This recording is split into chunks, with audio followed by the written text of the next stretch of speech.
नमस्कार दोस्तों, मेरा नाम है विजय कुमार और आप देख रहे हैं कॉमिक्स पिटारा चैनल को। तो चलिए दोस्तों, बागेलाल की इस हास्य और मजेदार कॉमिक्स को शुरू करते हैं जिसका नाम है तड़ीपार। आप देख सकते हैं इसका कवर पृष्ठ कुछ इस तरह का है, देख सकते हैं। सावधान, ये तड़ीपारपुर है। यहाँ रहते हैं कई राज्यों से तड़ीपार किए गए ठग, लुटेरे, शैतान, जादूगर, डाकू एवं खुखार हत्यारे। तड़ीपारपुर में अपनी रक्षा आप करनी पड़ती है। अगर अपनी जान प्यारी है तो इस द्वार को पार ना करें। किंतु मुझे अपनी जान बचानी है तो इस द्वार को पार करना ही पड़ेगा। फिलहाल तो विशालगढ़ के महल का द्वार पार करके आ गया था वो भयंकर राक्षस घोंगा। अगर आज मैंने रानी स्वर्णलता को नहीं काटा तो मेरी मृत्यु निश्चित है। घोंगा राक्षस के आगमन का समाचार सुनते ही सेनापति दौड़ आया। तीर चलाओ।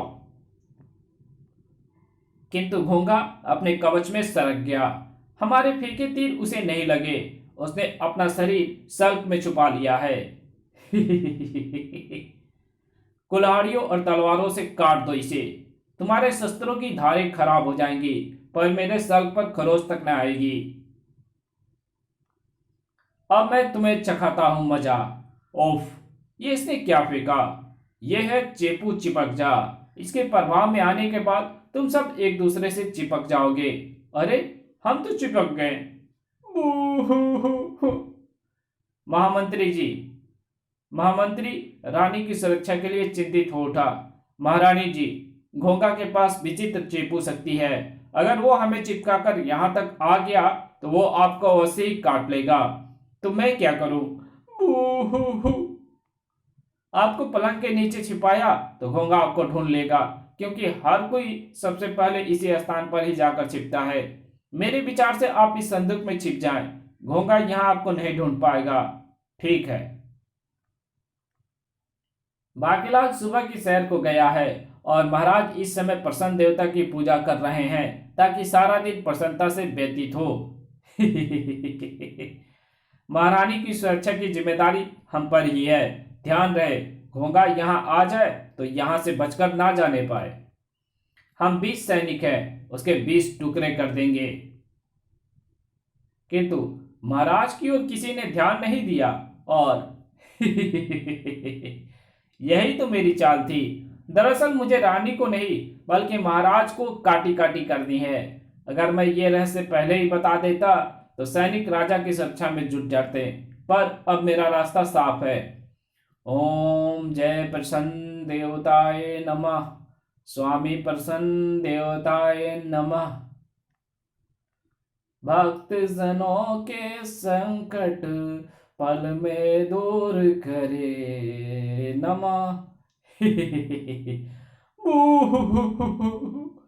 आंखें खोल राजा, फिलहाल तो संकट तेरे पास आ गया है। मैंने घोंगा रस तेरे शरीर में प्रवेश करा दिया है, अब तू भी बन जाएगा घोंघा। वो रहा कमबख्त, मारो, जाल डालकर पकड़ लो। कहीं ये महाराज को खा तो नहीं गया? सेनापति एवं सैनिक चेपू पदार्थ पर गर्म पानी डलवाकर छूटकर आ गए थे।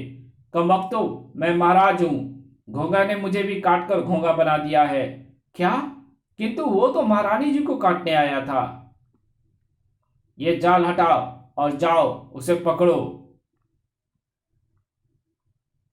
किंतु उसे पकड़ा ना जा सका। रानी स्वर्णलता को तब संदूक से बाहर निकाल लिया गया और तब तक बाकेलाल भी सैर करके लौट आया। मन तो कर रहा है कि मोटे को समुद्र में फेंकवा दूं और मैं बन जाऊं विशालगढ़ का राजा। राजवैद्य, महाराज कैसे ठीक होंगे? महाराज के शरीर से घोंगे का विष निकालना होगा। घोंगे की विष की काट है शंख पुष्पी, जो समुद्र में पाई जाती है। किंतु शंख पुष्पी लाने के लिए समुद्र में डुबकी कौन लगाएगा? बाकेलाल, और कौन? मैं? बेचारा बाकेलाल, अब जाना तो पड़ेगा ही। चल बेटा बाकेलाल, शंख पुष्पी लेने जाना ही पड़ेगा। किंतु समस्या थी गहरे समुद्र में देर तक डुबकी लगाने की। तब तक पहुंचने में तो बहुत देर लगेगी। इतनी देर तक पानी में मैं सांस कैसे रोक पाऊंगा? समुद्र में मृत्यु को निमंत्रण देना है क्या बेटा वाके? ओह, वो क्या पड़ा है? ये तो कोई शंख है।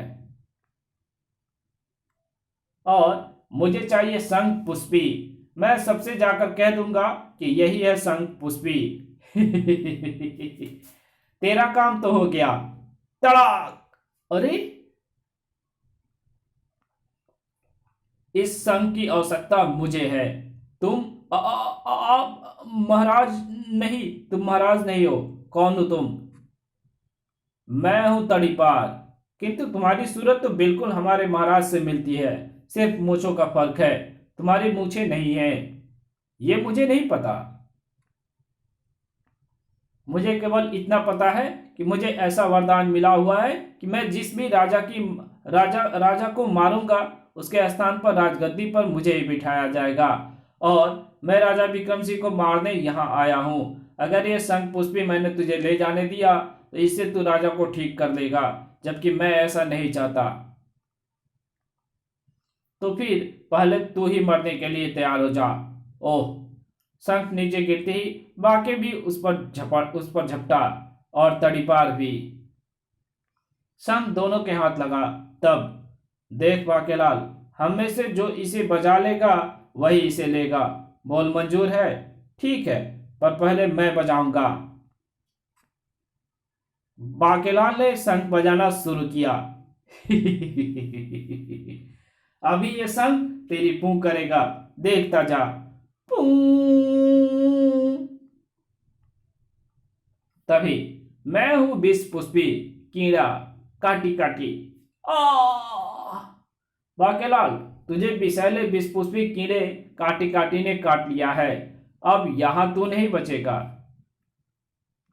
और वहां राजा विक्रम सिंह, क्योंकि दरअसल जिसे तू शंख पुष्पी समझ रहा है वो विष पुष्पी शंख है। इसमें एक अत्यंत जहरीला कीड़ा रहता है जो शंख की आवाज सुनकर जाग जाता है और शंख बजाने वाले को डस लेता है। आ! मुझे राजा विक्रम सिंह को मारने के लिए ही इस शंख की जरूरत है। घोंघा को मैंने ही भेजा था ताकि उपचार के बहाने मैं उसे विष पुष्पी से डसवा सकूं। अच्छा तो बाकेलाल, मैं चलता हूं। विष के प्रभाव से बाकी की जीभ बाहर को आने लगी थी। तड़ीपार सीधा पहुंचा महल। मुझे बाकेलाल ने शंख पुष्पी देकर भेजा है। कहाँ है महाराज? जल्दी से उन्हें शंख पुष्पी बजाने को दो। अरे, इसकी शक्ल तो बिल्कुल महाराज से मिलती है। हाँ, केवल मूंछों का फर्क है। राजा विक्रम सिंह भी आश्चर्यचकित रह गए। कौन हो तुम? ओह महाराज, मेरा नाम छिछोरा सिंह है। मैं तड़ीपारपुर से आया हूं। क्या? लेकिन वहां तो खतरनाक अपराधियों को भेजा जाता है और फिर उन्हें अपना अपना शेष जीवन वहीं बिताना होता है। तुम वहां से कैसे निकल आए? दरअसल मैंने कोई अपराध नहीं किया। अपराध मेरे पिता तिकड़म सिंह ने किया था। उन्हें तड़ीपारपुर की सजा हुई थी। उन्हें तड़ीपारपुर भेज दिया गया। वहां उन्होंने ताड़का नाम की कन्या से विवाह कर दिया था। मैं उनका पुत्र हूं। क्या? तिकड़म सिंह? वो तो मेरे चाचा थे, जिन्हें उनकी छिछोरी हरकतों के कारण दादाश्री ने किशोरावस्था में ही तड़ीपारपुर भेज दिया था। इसका मतलब कि तुम मेरे चचेरे भाई हो? इसका मतलब तुम मेरे ताऊ के बेटे हो, यानी मेरे ततेरे भाई। हाँ चचेरे। बू हु हु हु हु। चचेरे, ये तेरी भाभी है। प्रणाम भाभी श्री। तेवर जी, एक बात का हमेशा ध्यान रखना, तुम कभी मूछें ना उगाना, अन्यथा मैं पहचान नहीं पाऊंगी कि कौन चचेरा है और कौन ततेरा।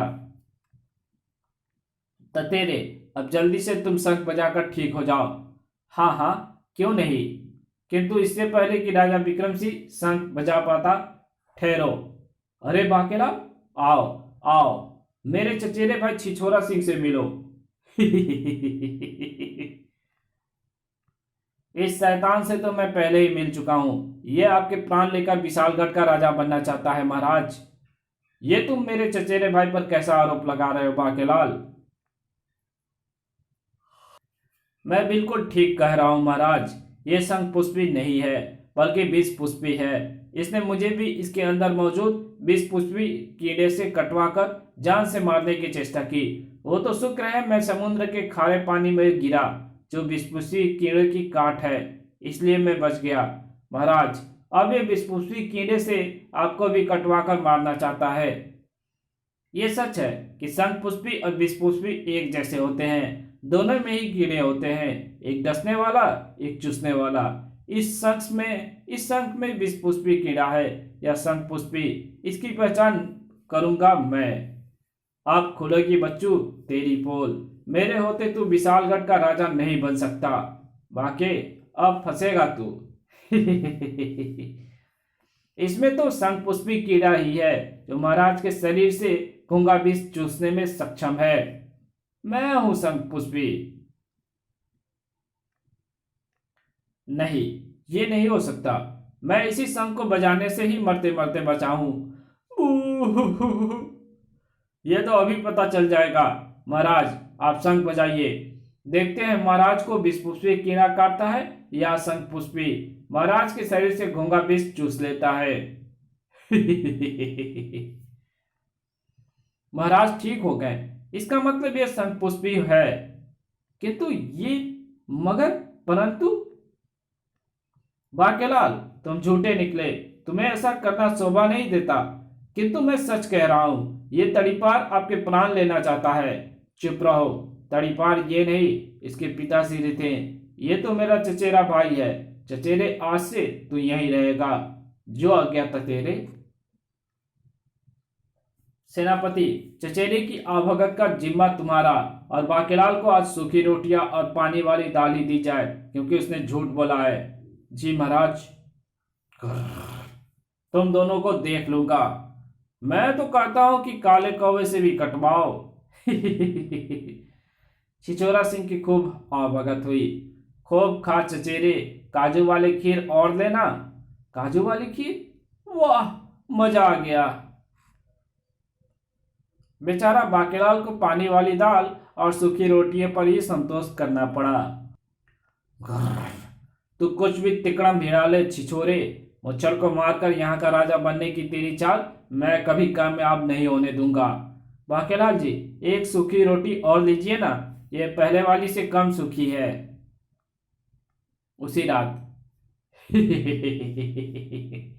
बाकेलाल, देखिए मेरी चाल, मुझे पता था कि समुद्र का खारा पानी विषपुष्पी की काट है, जिससे तू ठीक हो जाएगा और मेरी पोल खोलने अवश्य पहुंचेगा।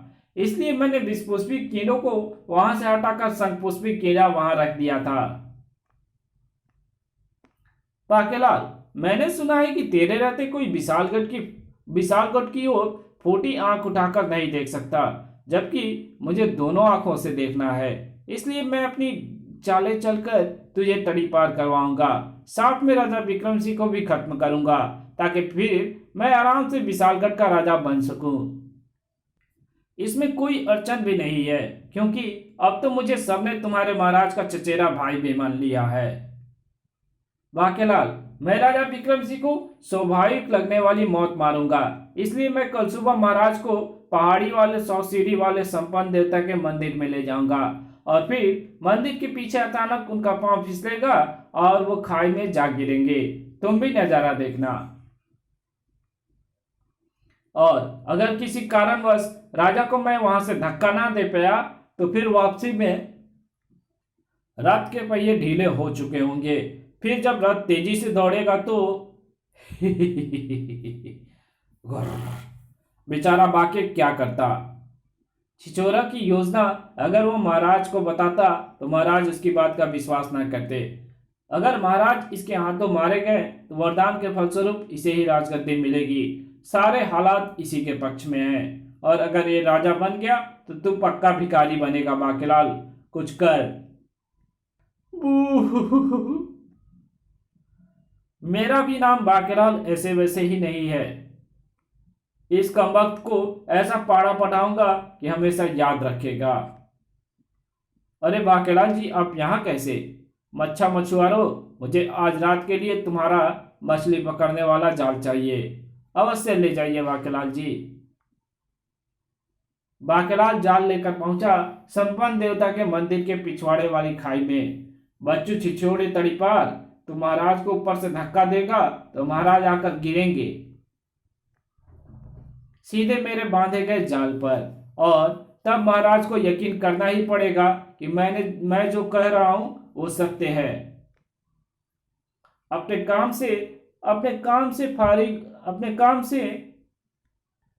काम से फ्री होकर बाकेलाल वापस अपने कक्ष में लौटा ही था कि छला, ओह ये क्या, ये कांच किसने फेंका? इसमें तो छुछुंदर का तेल भरा है जो कि फर्श पर फैल सा गया है और तीव्र गंध भी फैल गई है। तेल फेंकने वाला कहीं दिखाई नहीं पड़ा। पता नहीं किसकी शरारत है, शायद तड़ीपार ने मुझे भयभीत करने के लिए यह हरकत की है। मुझे तेल एवं टूटा कांच साफ कर देना चाहिए। अगले दिन ततेरे मैंने रात को मन्नत मांगी थी कि हम दोनों 100 सीढ़ियां चढ़कर संपन्न देवता के मंदिर में जाएंगे और उनके दर्शन करेंगे। अवश्य चचेरे, हम अवश्य चलेंगे, किंतु हम दोनों के साथ बाकेलाल भी जाएगा। मैं सेनापति को तैयारी का आदेश देता हूं शीघ्र ही। ये तो एकदम सीधी चढ़ाई वाली सीढ़ियां हैं चचेरे। मैं तुम्हें सहारा देकर ले चलूंगा ततेरे। ठीक है चलो, मन्नत मांगी है तो जाना ही पड़ेगा। किंतु ये बाकेलाल क्यों नहीं आया? मैंने उसे कहलवा दिया है महाराज, वो आता ही होगा। इस कहानी को यहीं खत्म करते हैं। इसकी आगे की कहानी पढ़ेंगे इसके पार्ट 2 में। तो मिलते हैं इसके पार्ट 2 में, तब तक के लिए बाय। वीडियो अच्छी लगे तो वीडियो को लाइक कर देना, चैनल पे पहली बार आए हो तो चैनल को सब्सक्राइब कर देना। मिलते हैं आपसे एक और नई वीडियो में, तब तक के लिए बाय।